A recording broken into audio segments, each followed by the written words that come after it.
So the first thing I want to say is it was never about not being loved.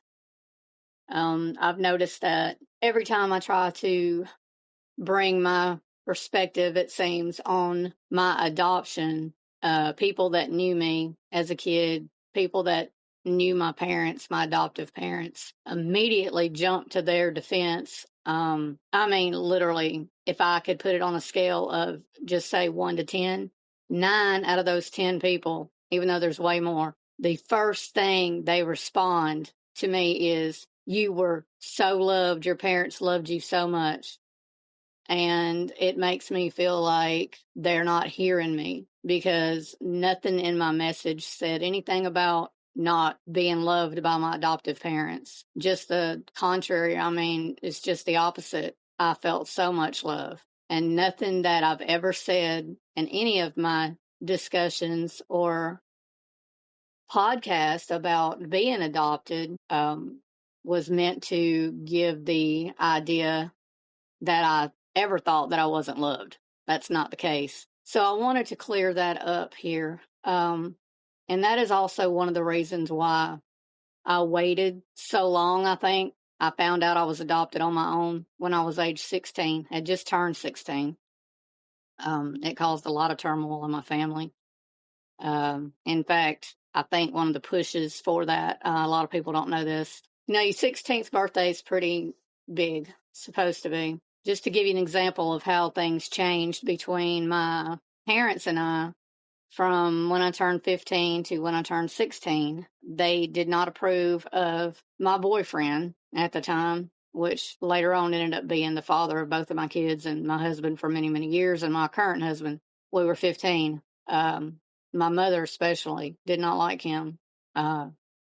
So she and I butted heads, and I think that was the push that I needed to go digging in my past and relive that day on the playground when I was 7 years old to pursue to see if I really was adopted. I think deep down in my soul, I always knew that I was, but I didn't want to admit it. And then when I started searching and then I got my results, I got a lot of backlash from people that I wasn't expecting. People saw me as ungrateful, that it was wrong and mean to go looking for my biological parents, that it was disrespectful to my adoptive parents. So that just sent another form of rejection my way and abandonment my way because it pushed me out in the middle even further. I never, ever wanted to look for my biological parents because I didn't think I was loved or because I didn't love them or appreciate them or that I was ungrateful for them. That was never even part of the equation. I grew up an only child, and one of my biggest things in life was I wanted a brother or sister. My best friend growing up, she had 3 sisters. I didn't know anybody else that was the only child. And I just wanted one so bad. And I used to tell my mama all the time, "Mama, you and Daddy, please have me a little brother or sister." And they would just, laugh it off. And, I filed that in my file cabinet too, because I wondered why they never had anybody but me. And I grew up lonely and longing for that bond. So when I found out I was adopted, to be honest with you, I didn't even care about my biological parents. I wanted to know if I had a brother or sister. That, and that alone, was my sole fire behind my search to see who my biological parents were and where I came from. I wanted a brother or sister or both so bad.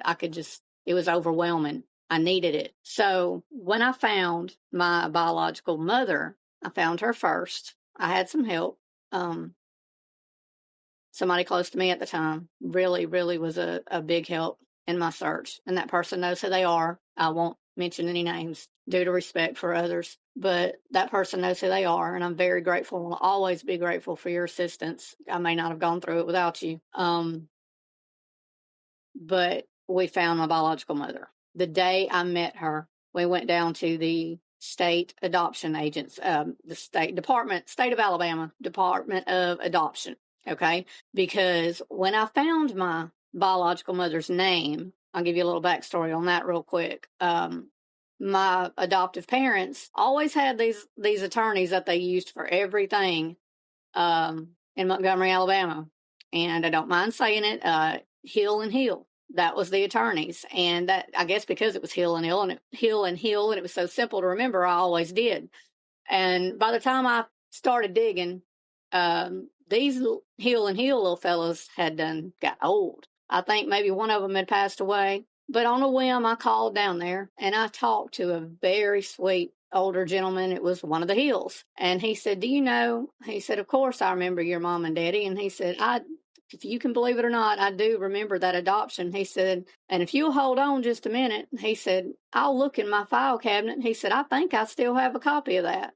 Well, he went and he looked, and my goodness gracious, sure enough, he did. I mean, think about this now. A vanilla folder with papers in it in his old metal file cabinet from 1968 with my adoption was still there. Well, he told me, yeah, come on down. We'll look at it together. I got it right here in front of me. So I went down there. He let me look at it. And my biological mother's name was on the paper. And I remember looking at it.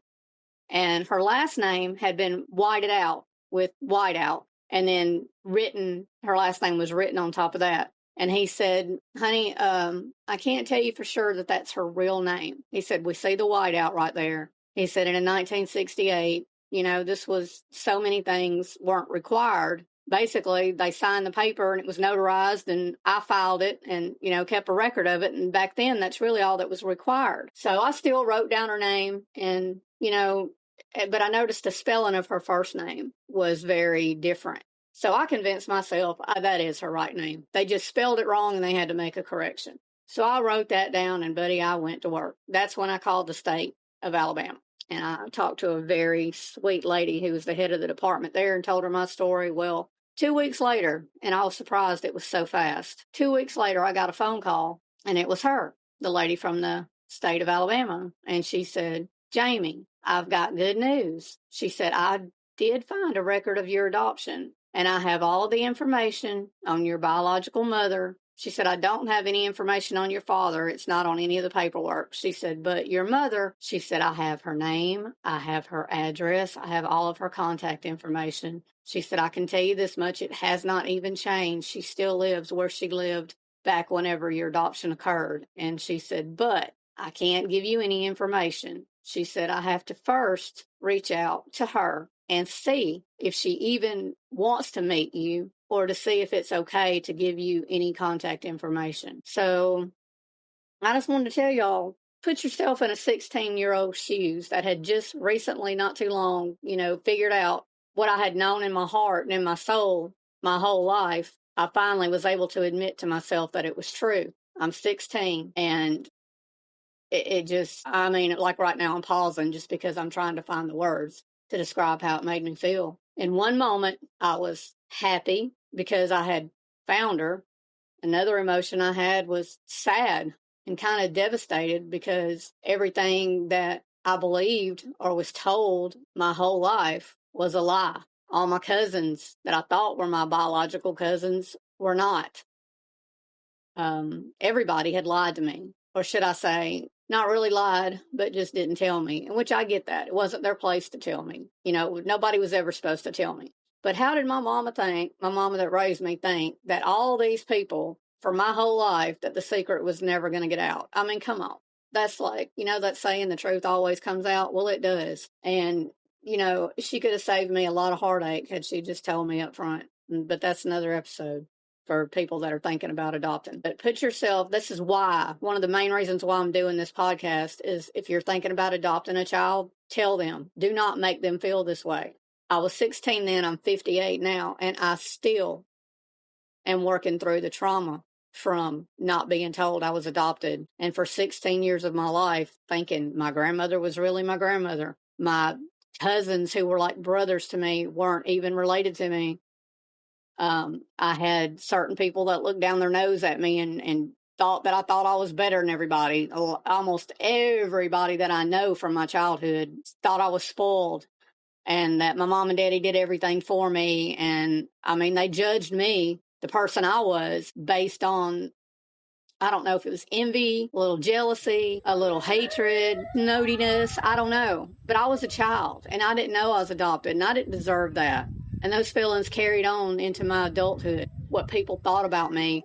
And of course, I was lollygagging along and didn't even know that all these people had these certain thoughts about me because it was a secret. I didn't know nothing. So imagine my state of mind when I find out. And let me tell you, it starts hitting you just one by one by one, like bombs. Like I'm standing there and somebody's throwing a rocket at me or shooting a bottle rocket at me one at a time. And just when I get over the feeling of one, here comes another one. That's how it felt. Everything piles on at once.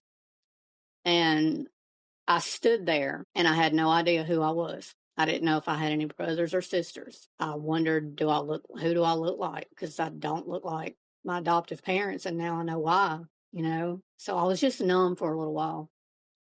And the lady on the state of Alabama, she said, Jamie, I've got to tell you something. I've got to ask you something first. She said, if your biological mother is willing to meet you, she said, do you want to meet her? And immediately I said, yes. I didn't even have to think about it. I mean, it was just like, she said, are you sure? She said, and I just want you to be prepared that I may get a no. She may not, I don't know what her reasons were for giving you up. And she may have another family now that knows nothing about you. And she may want to keep this a secret. She said, and if she does, I cannot give you any information. I said, yes, I understand. I want to take that chance. And she said, okay. She said, I'll be in touch. Well, that's settled. And I got it wasn't even a week. I mean, this all went so fast. She contacted my biological mother. And she lived in Panama City, Florida, which is, yes, where I live now. And she called me. The lady from the state called me. And she said, Jamie, she said, I reached out to your mother. And I just held my breath because I did not know what the next sentence she said was going to once again impact my life greatly. And also make a huge change in my life and my identity, everything. But I was so excited to uncover the truth, I just held my breath and waited for her to tell me. She said, your mother does want to meet you. And I just remember, I just let out a deep breath and I held my composure because I'm good at that. Defense mechanism I learned over the years. Detachment, but we'll get into that later too. And I didn't even realize I could do it at the time. But I said, all right. And she was like, they're going to come here. She said, the way we do this is they come here. We have this little room that we have set up specifically for that. She said, they'll come here. She said, by the way, it's not just your mom. She said, your grandmother and your aunt are also going to come. And I mean, I was just like kind of ecstatic by now because I was going to get to meet not just her, I was going to get to meet 2 other family members. And obviously they wanted to meet me if more than one was coming, so I got all excited, scared, nervous, all the things, as you can imagine. So we had a date and it was a week out and I was to go down to the State Department of Adoptions and wait in this little room. And I did. And that's where I'm going to cut this off. And I have so much more to tell you about the day I met my biological mother and the beginning of my journey and everything that it brought me and where I am today. So please, if you're thinking of adopting a child, if you are adopted, you never knew your parents, if you're thinking about finding them and you're unsure, I think you may benefit from this because I can definitely tell you all the emotions and feelings involved with that process, and it's not easy. And I'm here to tell you that it's not as easy as you think. Be prepared to be disappointed. It may not be what you thought. I'll go ahead and say that I had high hopes of having an immediate close bond and relationship with my biological parents and family, and that did not go as planned. It did for a little while, but it ended again and started again, and I'm just going to leave it at that for right now. Y'all want to know the rest? Please tune back in to the next episode, and I'll be ready to share a lot more. Thanks and have a great day.